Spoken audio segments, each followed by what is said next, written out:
SPM studio நேயர்களுக்கு வணக்கம். நம்ம இப்போ பார்க்க போகிற படம் வந்து மதகஜராஜா. எம்ஜிஆர் பேர் சொன்னாலே அது விக்ட்ரி தான். அதே மாதிரி படமும் அமைஞ்சிருக்கு. எல்லா சென்ட்ரலும் நல்லா போயிட்டுருக்கு. ஒரே படம் வந்து மதகஜராஜா. 10 வருஷத்துக்கு அப்புறம் ஒரு கேப்பில் வந்தாலுமே அது தெரியாமே படம். சுந்தர்சி சார் வந்து சொல்லவே வேண்டாம். ஒரு ப்ரொடியூசருக்கு வந்து ஏற்ற டைரக்டர்னா அவர் தான். செலவே இல்லாமல் படத்தை எடுக்கணும்னா அவர்கிட்ட கற்றுக்கலாம். அந்த மாதிரி தான் அதில் எடுத்துருக்கிறாரு. செலவே கிடையாது. படத்தில் வந்து ரொம்ப பெரிய பிரம்மாண்டம் எல்லாம் கிடையாது. சிம்பிள் கதை. ஏற்கனவே அவர் ஸ்டேஜ்லேயே சொல்லிட்டாரு, அந்த கதையெல்லாம் எதிர்பார்க்காதீங்க, நீங்கள் வந்து வாரீங்க ஒரு என்டர்டெயின்மெண்ட் பார்க்குறீங்க அவ்வளோதான் அப்படின்னு ஏற்கனவே ஓப்பன் டாக்கே கொடுத்துட்டாரு. அதே மாதிரி தான் இந்த படமும் இருக்குது. ஃபேமிலி ஆடியன்ஸ் நல்லா வந்து பார்க்குறாங்க. சந்தானம் காமெடி சொல்லவே வேண்டாம். ஆரம்பத்துலேருந்து கடைசி வரைக்கும் அவர் டைலாக் வந்து நம்மளை சிரிப்பு கொடுத்துட்டு தான் இருக்குது. முக்கியமாக சொல்ல போனால் அந்த நம்ம மனோபல சார் வந்து அவர் காமெடி நல்லா ரொம்ப தூரம் இந்த கேப் வந்து அதிகமாக இருக்குது. அதை ரசிக்கிற மாதிரி இருக்குது. எப்பவும் போல சுந்தர்சி சார் ஃபார்முலா கை கொடுத்துருக்கு. பொங்கல் விருந்து மதகஜராஜா.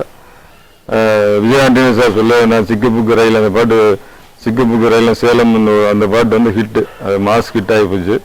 இன்னும் எல்லா ஸ்கூல்லையும் எல்லா வேலையும் அந்த பாட்டுக்கு டான்ஸ் கண்டிப்பாக எதிர்பார்க்கலாம். இந்த மாதிரி தான் இருக்குது. பிஜிஎம் நல்லா பண்ணியிருக்காரு விஜய் ஆண்டனி சார். பிஜிஎம் சொல்ல வேண்டாம். அவர் ஆக்டர் ப்ளஸ் மியூசிக் டைரக்டர், இசைஞானியோட ரசிகர் வேறு. அதனால் அவருக்கு அந்த மியூசிக் சென்ஸ் வந்து நல்லா அதில் எடுபட்டுருக்கு. எல்லாம் பிஜிஎம் நல்லா பண்ணியிருக்காங்க. விஷால் சார் சொல்ல வேண்டாம். உடம்பு பார்த்தீங்கன்னா அவ்வளோ முறுக்கி இருக்கு. மறுபில் பார்த்ததை விட அது ஆள் நல்லா உடம்பு வச்சு 6 பேக்லாம் காட்டி கிளைமேக்ஸ்லாம் நல்லா எஃபர்ட் எடுத்து பண்ணியிருக்கிறாரு. எப்பயுமே துருன்னு வர்றாரு. நல்லா பண்ணிக்கிறாங்க. சந்தானம் இவங்க 2 பேரும் காமெடி நல்லா இருக்குது. வேறு மணிமேகன் சார் எல்லாமே ஒரு பெரிய நட்சத்திர பட்டாலுமே படத்தில் இருக்குது. எல்லாத்தையுமே வந்து சுந்தர்சி சார் வந்து நல்ல வேலை வாங்கியிருக்காங்க. அவர் வந்து ஆல் டைம் அவர் சுந்தர்சி சார் கேரண்டி அது நிரூபிக்கிற மாதிரி தான் படம் இருக்குது. ஆரம்பத்துலேருந்து கடைசி வரைக்கும் நீங்கள் வந்து கேரண்டி படம் பார்க்கலாம், சிரிச்சுட்டே பார்க்கலாம், ஃபேமிலியோடு வந்து பார்க்கலாம். அந்த பொங்கலுக்கு வந்து மதகஜராஜா ஒரு விருந்து தான், அதில் எந்த மாற்றமும் இல்லை. இன்னும் படத்தை பற்றி சொல்ல போனால் வரலட்சுமி சரத்குமார், நம்ம அஞ்சலி, அவங்களாம் வந்து அவங்க பண்ணுறது நல்லா, அவங்களோட சாங்கு கிளாமர் எல்லாமே நல்லா அவங்களும் நல்லா பண்ணியிருக்காங்க.